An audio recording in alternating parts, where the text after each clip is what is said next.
In a world where love can quickly turn to obsession, a seemingly innocent reunion spiraled into a chilling tale of betrayal and horror.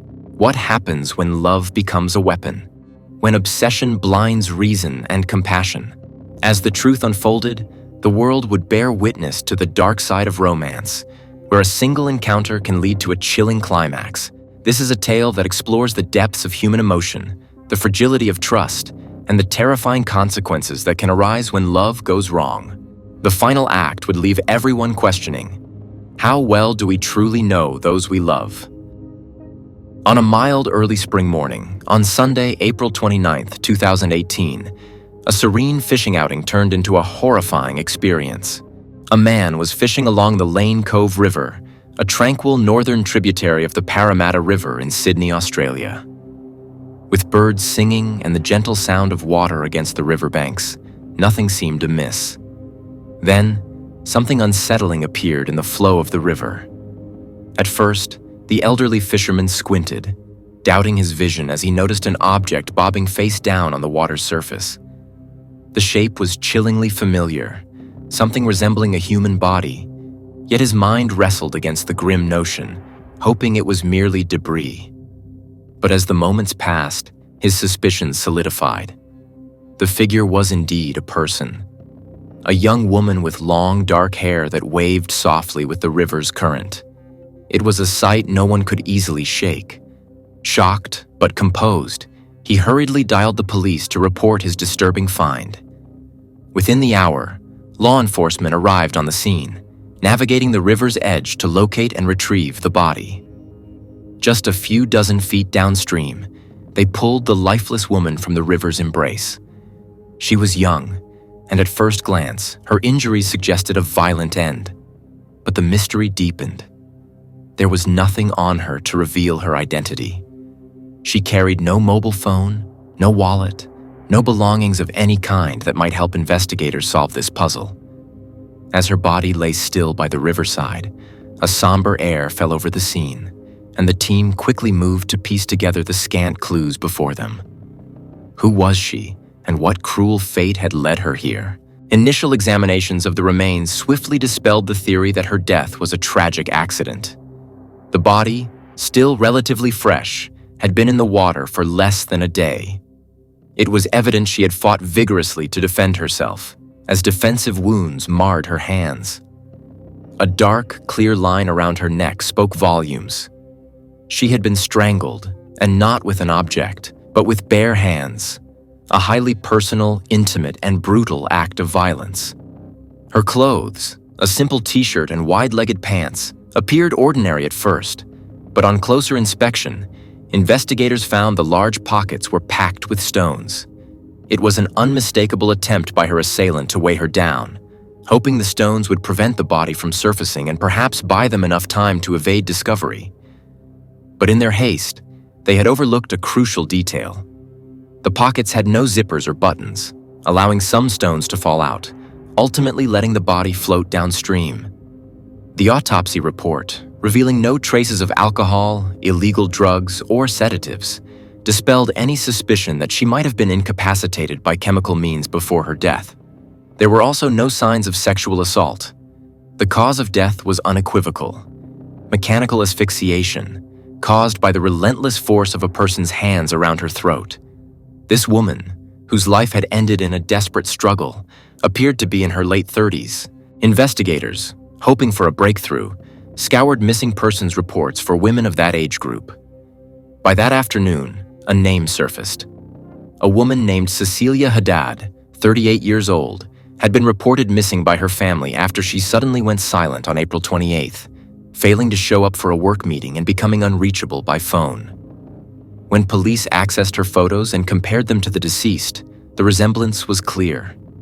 Family members were called in to confirm what the investigators already feared. The body recovered from the Lane Cove River was indeed that of Cecilia Haddad. Cecilia's story added another layer to the tragedy. Originally from Brazil, she had built a successful life in Australia, both professionally and socially. A passionate entrepreneur, she was known for her active role in various charitable initiatives, with a warm demeanor that endeared her to friends and colleagues alike. But the sudden and brutal nature of her death sent ripples of shock through her community and back home to Brazil. Who could harbor such hatred or malice toward her? Cecilia Bruna Haddad was born in the fall of 1985 in the vibrant and densely populated city of Rio de Janeiro, Brazil.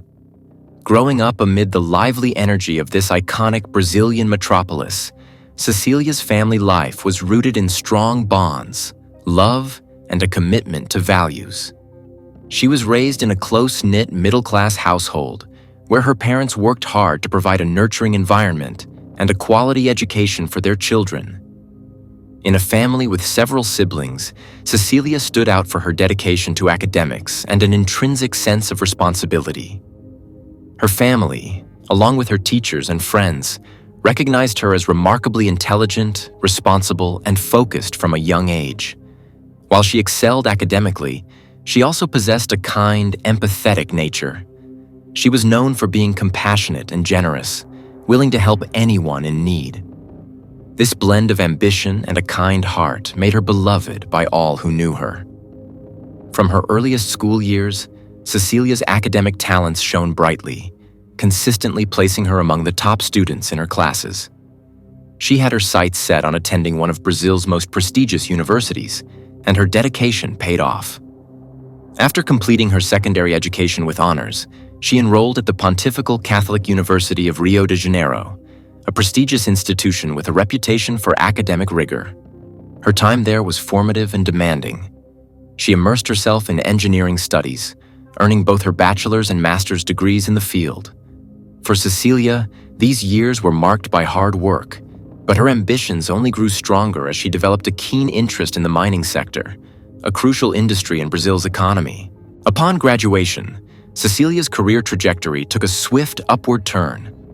She was accepted almost immediately after an interview with one of Brazil's leading mining companies.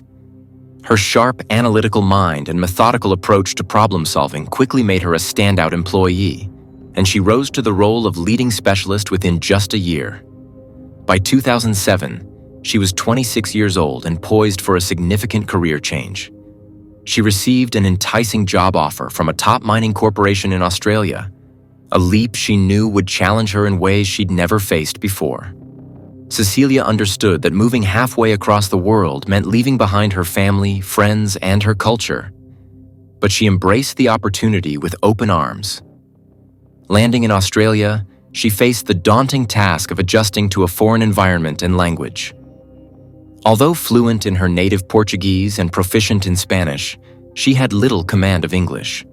Yet, with the same determination she had shown throughout her life, Cecilia learned English with remarkable speed, driven by her desire to thrive professionally and personally in this new land. She accepted a managerial role within her company and soon gained the respect of her Australian colleagues, who admired her work ethic and warm personality. Her friendly demeanor and genuine interest in others helped her form lasting friendships, and she became involved in charity work and volunteer activities, including initiatives for the homeless and animal welfare. She also embraced Australia's natural beauty, developing a passion for hiking and skiing. In 2016, Cecilia decided to take her career in a new direction by founding her own consulting company. Her firm focused on helping entrepreneurs, particularly immigrants, navigate the challenges of starting a business in Australia. She provided guidance, mentorship, and strategic advice, earning a solid reputation for her commitment to her clients' success. The endeavor was a reflection of her own journey as a determined immigrant, and many clients felt a deep connection to her story and experiences. She became a role model within the immigrant community, someone who had succeeded against the odds and was now extending a helping hand to others. Despite her professional achievements and the positive impact she had on her community, Cecilia's personal life was marked by difficulties and disappointments. During her university years in Rio de Janeiro, she began dating Mario Marcelo Santoro, a man several years older. Their relationship was an unusual pairing. While Cecilia was ambitious and driven, Mario was less motivated, showing little interest in advancing his career or setting future goals. Still, Cecilia remained dedicated to him, believing that she could inspire him to reach his potential. When she received the job offer in Australia, she hoped Mario would join her, but he was unwilling to face the challenges of moving to a new country. Ultimately, after numerous attempts to convince him, Cecilia made the painful decision to pursue her dreams alone, ending the relationship to embrace her future. In Sydney, Cecilia's romantic life continued to be complicated. While working in her new position, she developed a relationship with a colleague that blossomed into marriage. The union seemed promising initially, but over time, it became evident that they were on divergent paths. Though they parted ways amicably after less than 3 years, Cecilia had hoped this relationship might provide her with a lifelong companion. Despite the breakup, they maintained a friendship, their shared experiences in Australia allowing them to part without bitterness or resentment. As her life unfolded in Australia, Cecilia dedicated herself even more fervently to her work and to helping her family. She earned a second degree, expanding her skills and deepening her professional knowledge. She also managed to bring her younger brother and sister to Australia, providing them with financial support and helping them find jobs, further demonstrating her commitment to family. Her life seemed a model of success and fulfillment, marked by a relentless drive to better herself and a generosity that touched everyone around her. Yet beneath this picture of achievement, Cecilia continued to grapple with the complex and often painful realities of love and companionship. While she was outwardly thriving, she still longed for stability and emotional support. Her relationship with Mario continued to shadow her thoughts. Though they had gone their separate ways, they remained loosely connected, exchanging occasional messages. Mario had made several attempts to re-enter her life, expressing a desire to reconnect. For Cecilia, who valued loyalty and family, these overtures stirred conflicted emotions. She felt torn between her sense of duty to someone she had once deeply cared for and the undeniable recognition that Mario's presence would likely disrupt her hard-won stability. Little did Cecilia know that these lingering connections from her past would soon take on a far darker significance.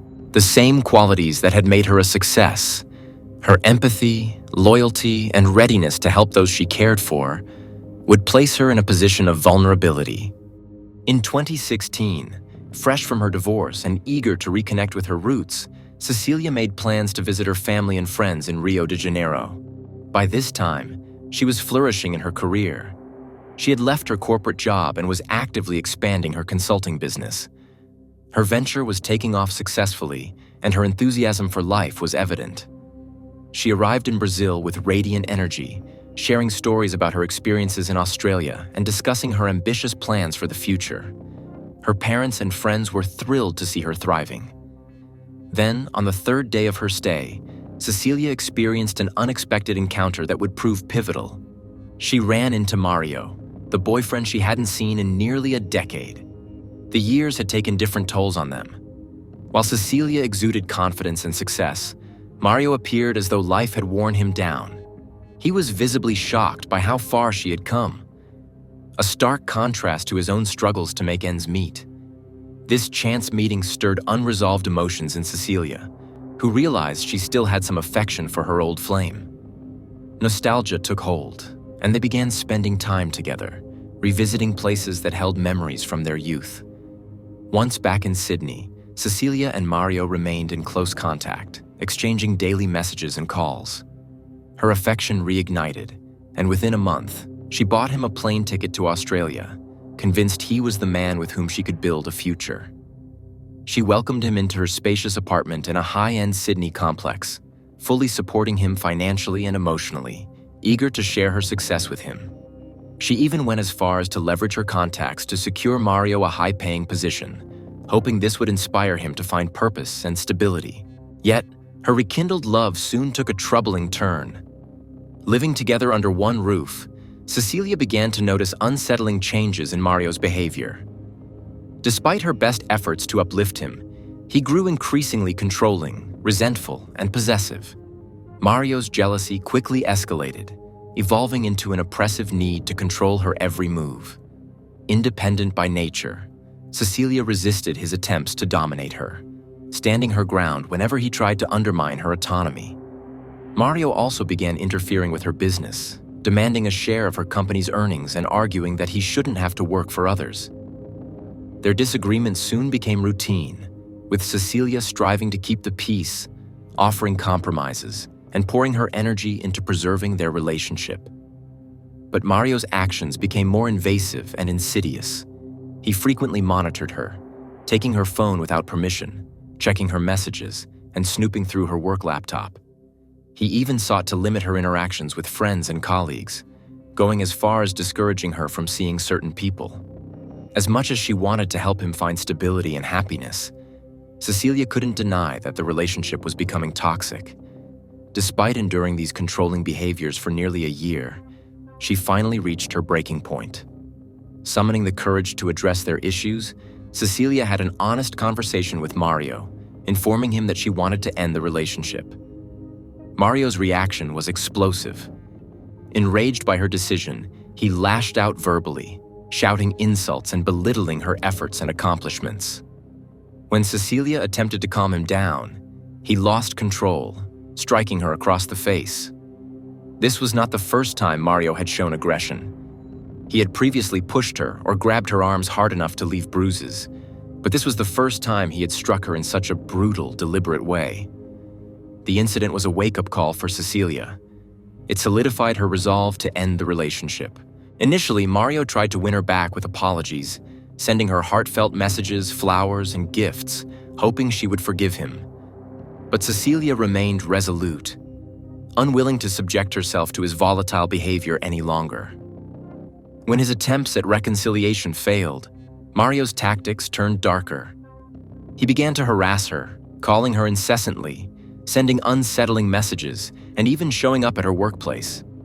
His once heartfelt messages morphed into threats, creating an atmosphere of fear in Cecilia's life that left her constantly on edge. The man who once claimed to love her had now become a source of terror. Cecilia's friends and family urged her to seek help, recognizing the serious danger Mario posed. Yet despite their support, Cecilia felt trapped. She reported the harassment to local authorities, but the response was limited, as Mario's actions hadn't yet escalated to physical violence after their breakup. Left with few options, Cecilia took measures to protect herself, installing security systems and changing her daily routines. Still, Mario's presence was an oppressive force that she could not entirely escape. During this difficult period, Cecilia's focus on her work began to waver. The energy she once devoted to her business was increasingly drained by the stress of dealing with Mario's intimidation. Her friends noticed the change. She became quieter, more reserved, and less inclined to join social gatherings. The once vibrant woman who had inspired so many with her resilience was now living under a shadow, fearful of her ex-partner's next move. Her sense of safety, the feeling of freedom she had cultivated in Australia, felt like it was slipping away. After the turbulent breakup, Mario took up residence in an apartment just 10 minutes from Cecilia's home, positioning himself close enough to keep her within his reach. His obsession intensified as he called her daily, flooded her with messages, and even waited by her door, hoping to get a glimpse of her. Cecilia, despite recognizing the growing danger, initially tried to reason with him, clinging to the hope that Mario would eventually accept the breakup. But his behavior only worsened with time. On one particularly unsettling evening in January 2018, Mario showed up at Cecilia's apartment, demanding to be let in. She tried to refuse, but he forced his way inside. Once inside, he lunged at her, his aggression raw and terrifying. By some miracle, Cecilia managed to break free and retreat into a nearby room where she barricaded herself. As he pounded against the door, Cecilia pleaded for him to leave, to reconsider his actions, reminding him of their shared past. Only when she threatened to call the police did Mario stop and, after a long silence, finally leave. Despite the violent escalation, Cecilia chose not to report the incident. She feared for Mario's future more than her own safety. With his visa expired, any police report would mean immediate deportation back to Brazil. Although she had cut romantic ties with him, she couldn't fully shake the compassion she felt for him, the remnants of a love they had once shared.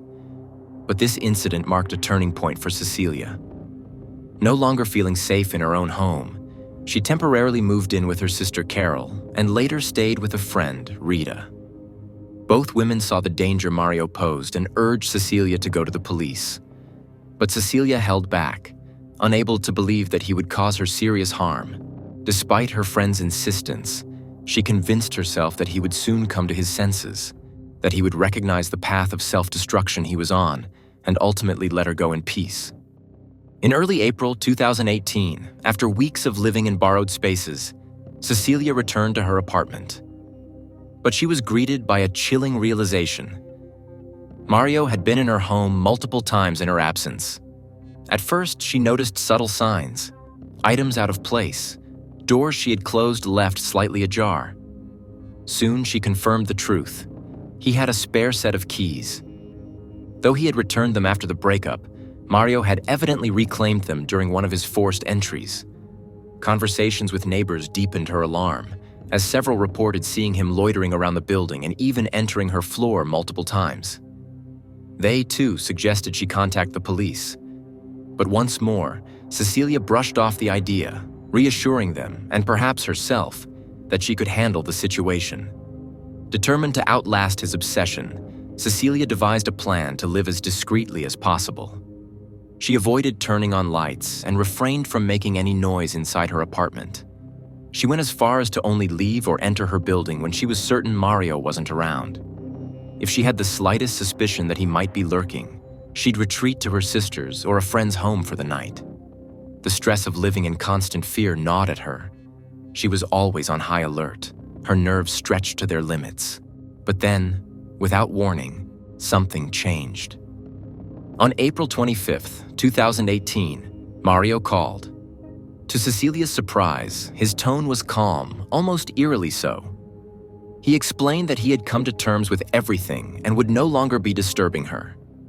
He apologized for his behavior and revealed that he had booked a flight back to Rio de Janeiro, set to leave early on April 28th. Mario then made a final request. Could they meet for a last goodbye? Relieved by the news, Cecilia cautiously agreed but insisted on meeting him at the airport, a public and presumably safe space.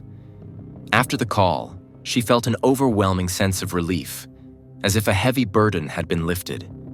Her stalker and tormentor was finally leaving, and she would soon be able to reclaim her life. Excitedly, Cecilia called her sister Carol to share the news, envisioning the fresh start that lay ahead. But Carol's reaction was far from celebratory. She voiced her concern, convinced that something felt wrong. She urged Cecilia to reconsider meeting Mario, warning her that his sudden change of heart could be a ploy. But Cecilia brushed off Carol's worries, reasoning that a meeting at the airport, surrounded by security and crowds, was safe enough. Her mind was filled with thoughts of freedom, of a future untainted by fear. The events leading up to Mario's promised departure gave Cecilia the chance to rediscover herself. She spent those final days embracing the life she had nearly forgotten, indulging in moments of spontaneity and reconnecting with friends. She began envisioning her next steps in her career and planned a small celebration with her sister for when Mario would finally be gone. The prospect of living without fear rekindled her ambitions, and she even began considering new projects for her business. On Saturday, April 28th, Cecilia was meant to meet her ex-boyfriend Mario one last time at Sydney International Airport at 7 a.m. She wanted closure and was determined to confirm with her own eyes that he would leave her life forever. Carol, her sister, had repeatedly urged Cecilia not to go, sensing something was amiss with Mario's sudden decision to leave. But Cecilia insisted, telling Carol that this goodbye would mark the end of her ordeal. She even planned to call Carol as soon as Mario's plane took off to assure her that it was finally over. They spent nearly an hour on the phone the night before, sharing stories and jokes, and Cecilia seemed genuinely hopeful for the future, looking forward to a fresh start. But the next morning, things took a disturbing turn. Instead of the promised phone call, Carol received an odd text from her sister, claiming she'd decided to take a few days in the mountains to reflect and clear her mind. The message was unsettling. It didn't sound like Cecilia at all. Worried, Carol tried calling her back, but the phone was off.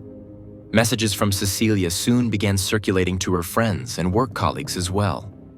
With a sense of dread settling over her, Carol reported Cecilia missing to the police that evening, providing all known details about Mario, her last known destination, and her concerns.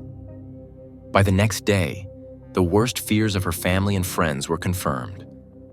On April 29, police had found a woman's body matching Cecilia's description near a remote stretch of riverbank.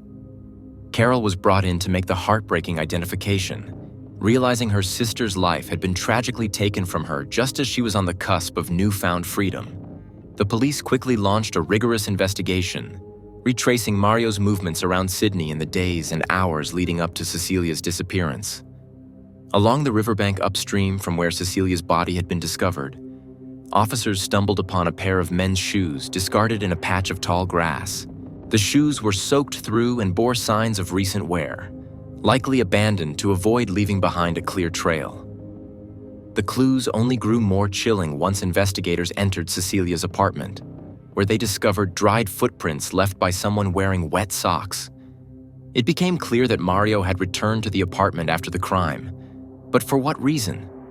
It soon came to light that Mario, who didn't own a vehicle, had borrowed Cecilia's car after the incident to transport her body. The car bore traces of sand, fragments of riverside plants, and small puddles of river water, indicating it had been near the scene of the crime. The suspect's fingerprints were found throughout the vehicle, and his phone records helped detectives track his movements. Surveillance footage from multiple cameras further corroborated his path through the city, each piece of evidence painting a clearer picture of his actions that fateful day. One of the most crucial witnesses proved to be the taxi driver who took Mario to the airport. According to the driver, Mario had requested an unusual detour, insisting they cross a small bridge over a secluded river rather than take the usual route.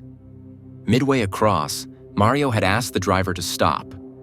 The driver recalled Mario stepping out, casually tossing a bag and something shiny, likely a set of keys, into the water below before calmly resuming the journey.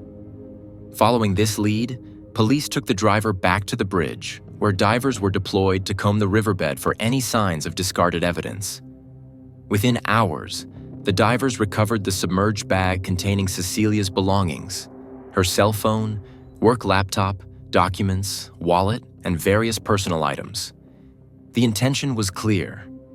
Mario had staged the scene to suggest that Cecilia had left town of her own accord, retreating to the mountains to escape the pressures of city life. By disposing of the keys along with her belongings, he hoped to delay any discovery of her absence by making it difficult for anyone to enter her apartment. With Cecilia's body identified and the physical evidence mounting, detectives pieced together the suspect's final steps before leaving Sydney. Mario had taken Cecilia's life, dumped her possessions in an attempt to deceive her family and friends, and then casually flown out of Australia, certain he had covered his tracks. But his confidence was misplaced. Though he had already landed in Rio de Janeiro by the time the investigation pointed decisively to him, the police wasted no time in escalating the case to an international level. With concrete evidence implicating him in the crime, Australian authorities contacted Interpol, enlisting their assistance in pursuing the suspect across continents. Media coverage exploded as news of the manhunt spread, and the story of Cecilia Haddad's tragic fate captivated international attention. Interpol issued a red notice, effectively placing Mario on a list of high-priority fugitives. Brazilian and Australian officials collaborated closely, aware that this would be a high-profile and politically charged case. As the investigation unfolded, more damning evidence surfaced, including witness testimonies and digital records that captured Mario's growing obsession in the weeks leading up to the crime. Messages sent from his phone to Cecilia's indicated a disturbing blend of emotional manipulation and threats, confirming the toxic control he had tried to exert over her life. By early May, detectives had successfully traced Mario's path in Rio de Janeiro, monitoring his movements with the assistance of local authorities. Media outlets ran detailed reports on his history with Cecilia, his manipulation, and his final sinister actions. In a harrowing twist, details emerged about Mario's fixation on Cecilia's newfound independence and success. as well as his resentment that she had succeeded where he had failed. His obsession with controlling her, even after their relationship had ended, painted a chilling portrait of a man unwilling to accept his own failings. Only after the Australian police had meticulously gathered and presented an array of irrefutable evidence was Mario finally declared wanted for Cecilia's murder in his native Brazil. Nearly 2 months had passed since that fateful April day, and on July 7, 2018, Mario was finally apprehended by local authorities at a friend's apartment in Rio de Janeiro, where he had been staying in secret. Despite the high-stakes nature of the arrest, Mario showed little resistance, requesting a lawyer almost immediately. During the initial rounds of interrogation, he stubbornly denied any guilt, weaving a web of falsehoods that soon unraveled under the weight of hard evidence. As the evidence continued to mount, Mario's composure cracked, and he ultimately admitted to taking Cecilia's life. Yet in his confession, he twisted the narrative, desperately trying to redirect blame onto her. In his version, it was Cecilia who had been unable to let go of him, supposedly stalking him after their breakup and refusing to allow him peace. Mario even went so far as to claim that he'd tried to leave Sydney to escape her, alleging that she had stolen his passport to prevent him from leaving. According to his story, he had gone to her apartment early that morning only to retrieve his passport. When Cecilia supposedly refused to return it, a struggle allegedly broke out, leading to an accidental death.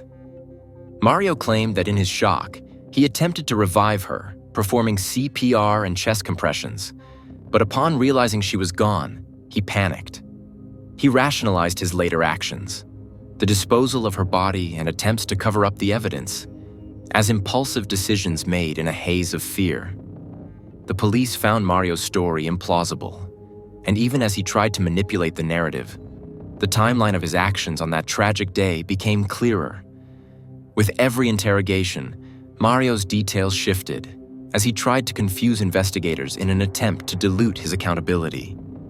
He even feigned remorse, attempting to evoke pity by shedding tears, but his attempt was undermined by the testimonies of Cecilia's family, friends, and colleagues.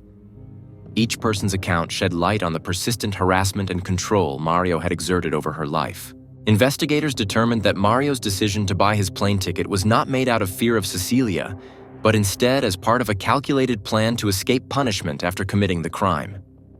Early on April 28th, around 5:30 a.m., Mario arrived at Cecilia's building and called her on the intercom, claiming he needed to retrieve his passport before his flight. Surprised by his unexpected appearance, Cecilia was hesitant to let him in.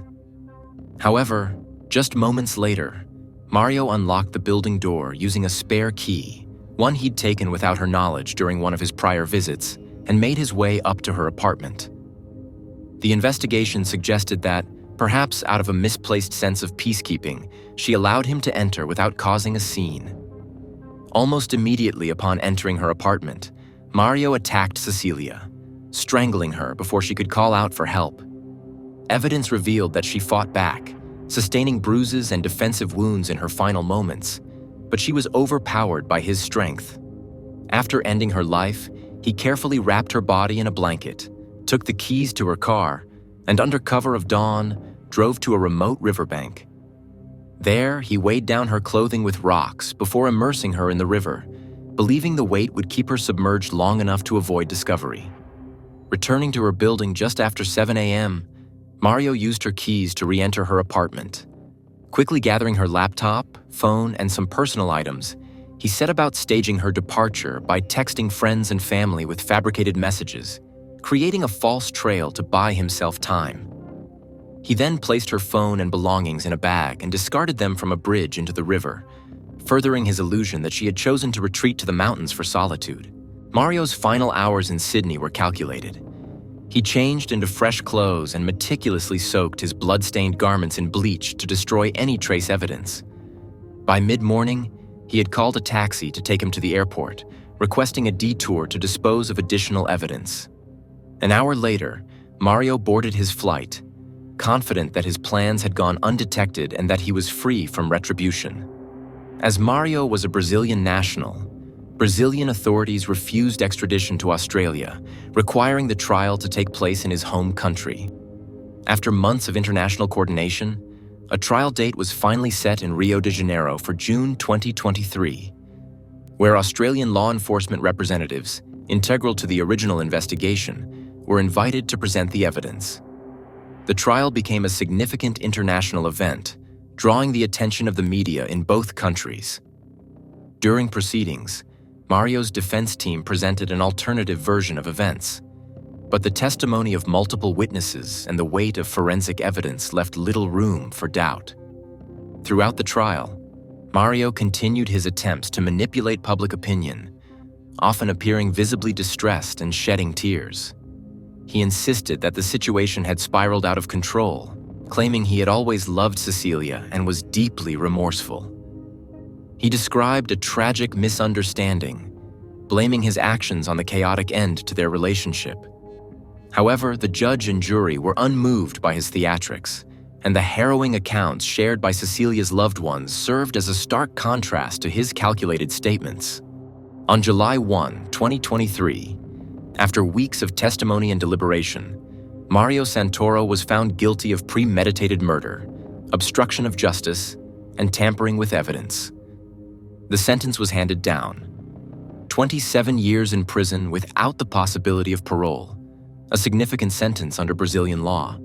Both Mario and his lawyers quickly filed appeals, but the ruling remained steadfast.